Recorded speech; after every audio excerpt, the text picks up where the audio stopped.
guys, in this video I want to introduce you to the Pay gem and how you can use it to handle payments, one-time payments, and subscription payments in your Rails applications.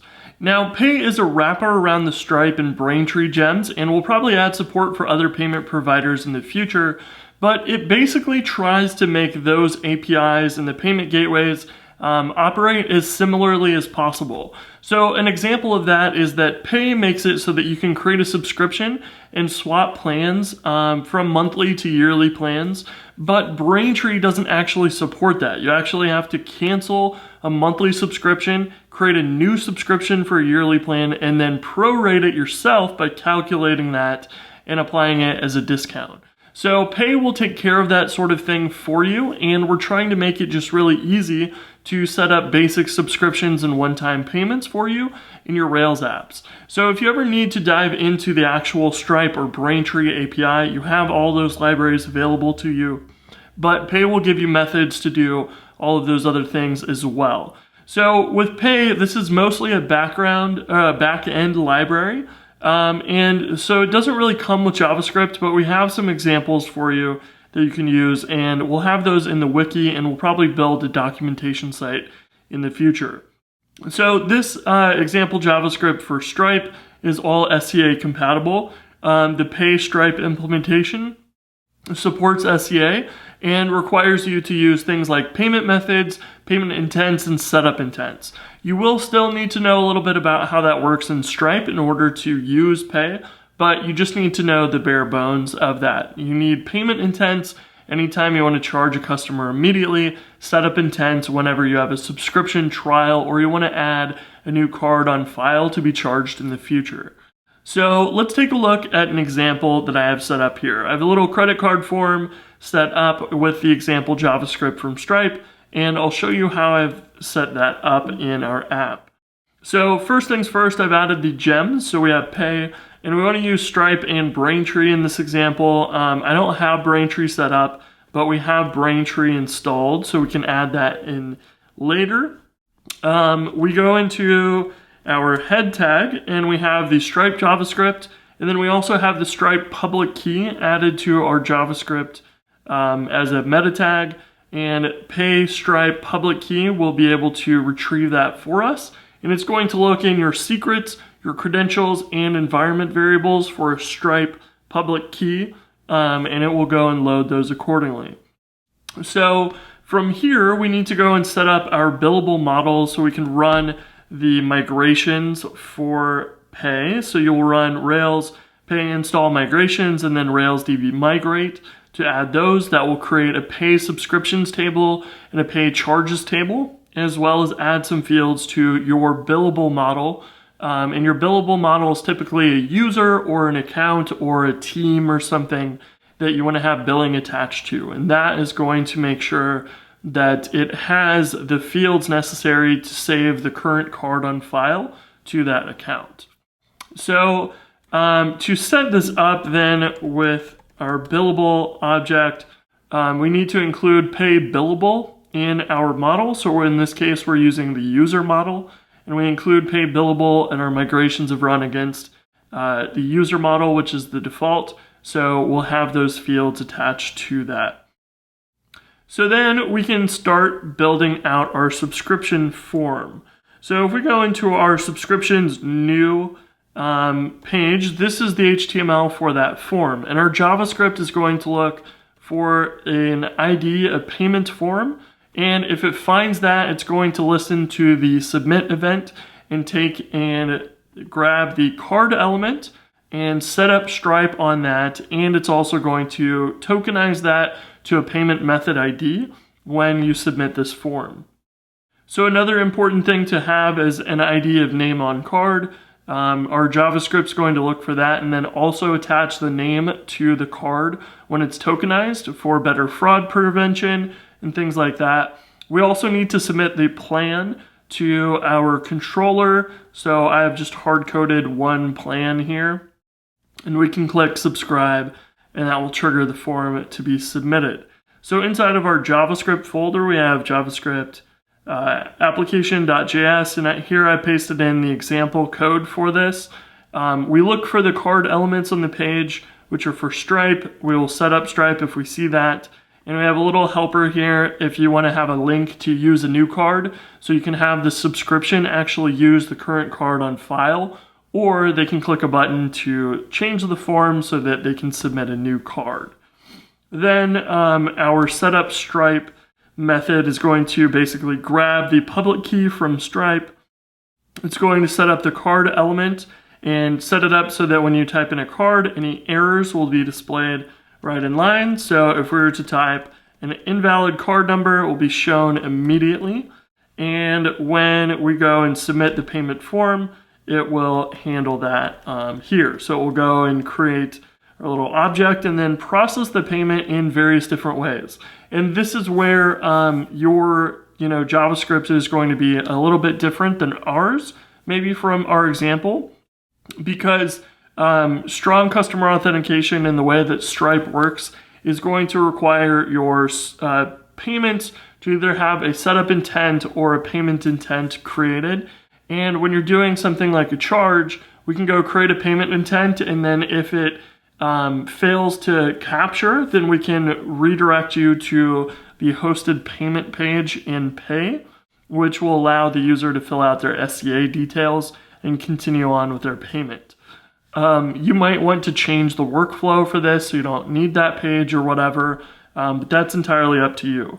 So we have several different situations. If we have a payment intent, we can use confirm card payment and then basically submit the form, and that will process the payment right then. If we have a setup intent ID as our data attribute on our form, we will go and tokenize a card to be used later. And then lastly, we have a subscription without a trial where we will create a payment method. It will try and create the subscription server side, and then when SCA fails, it will go ahead and redirect us to that payment pay. So let's walk through an example of how this works. And I guess before that, let's go and look at our create action. So with Pay, you have multiple methods that are added to your billable model. In our case, that's current user from devise. We can assign our card token to the user. That's going to be our payment method ID. That will automatically be saved to the customer or updated when you subscribe. And we can just simply say subscribe and a plan name. And we also can have multiple subscriptions. So if you give it a name and you want to say screencasts or something, you can give it a name and you can just specify that name when you're looking to see if they're subscribed or not. By default, that will just give it a name of default. So you can have multiple subscriptions, keep track of them, and keep track of them in Pay. So we're using the default here and we're just passing in that plan into the subscribe method. What will happen is if SCA is required, Pay will raise an exception called action required. We will pass that in to the Pay payment path and redirect the user. So the ID that we will have in the URL is the payment intent ID, and the form there will be inside of Pay, and you can just go and customize that as needed, but the default styling and everything will handle it for you. So let's take a look at what that looks like, and we'll grab a authentication required card number, and we'll fill out our name on card and submit that. So what you should see here is that we get redirected to a payment page and SCA is displayed for us. So we can complete authentication, which will make our payment go through, and then we can go back to the main application. And if we fail authentication, it's actually going to ask us for our card again. So when you fail SCA authentication, you actually have to input your card again. So this form will do all of that for you. Now, this page is actually one that will be reused. So whenever a subscription is charged later on and you need to actually collect information from the user again, we will email them automatically for you and say, hey, would you please come back to your site? Your payment requires more authentication. It's a link to this page, and then they can go and fill out and confirm their payment. So all of that is taken care of for you, so you don't have to worry about implementing those features for SCA support. It's all kind of baked in to the library. And that's really all there is to it. If there's another type of payment error, like the card doesn't require SCA, but there's insufficient funds or whatever, it will be raised as a pay error, which you can redirect or render based upon, and then display that error message to the user. So for the most part, this is all you really need to do. There are a bunch of other methods available on the Billable object, which is in our documentation. You can check and see if the user's on trial. You can see if they're on a generic trial. This will ask if they're on a trial for a subscription specifically, so you can pass in that name and the plan as well if you would like. You can charge a customer by simply setting their processor and their card token. Then you can call charge. That will create a payment intent and try and pay it, and it will raise the pay action required if there's SCA required. And you can just do a redirect to the pay payment path as needed. So you can take a look at all the rest of these methods in here. Basically, you just want to set the processor and the card token before you do anything, and that will make sure that you have a customer that is attached to the user and their card is on file, so you can go ahead and charge them. We also have some special things like trial period days, which will be converted to the equivalent on Stripe and Braintree, and I believe this is the exact name that Stripe uses, but Braintree uses a different one, so this will be converted to that, so you can have that a little bit more consistent when you're doing trial periods on subscriptions.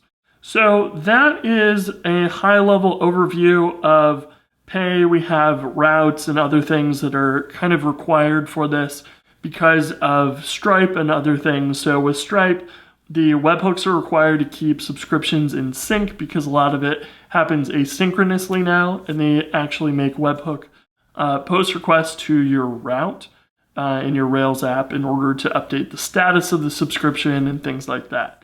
So for the most part, all of this is taken care of for you, so you can just kind of worry about how you want to do subscriptions at a high level, and that is about it. We'll have some more examples and documentation up in the near future. This is something that we're using every day in Jumpstart Pro to power the payments. So it's tried and true for all of that. And we have, lots and lots of people using the PayGem for processing payments. So if you have other payment providers you'd like to see added, you can create an issue and we can talk through how to add that and build out some more documentation and example JavaScript and all those things for it. But until then, I will talk to you guys later. Peace.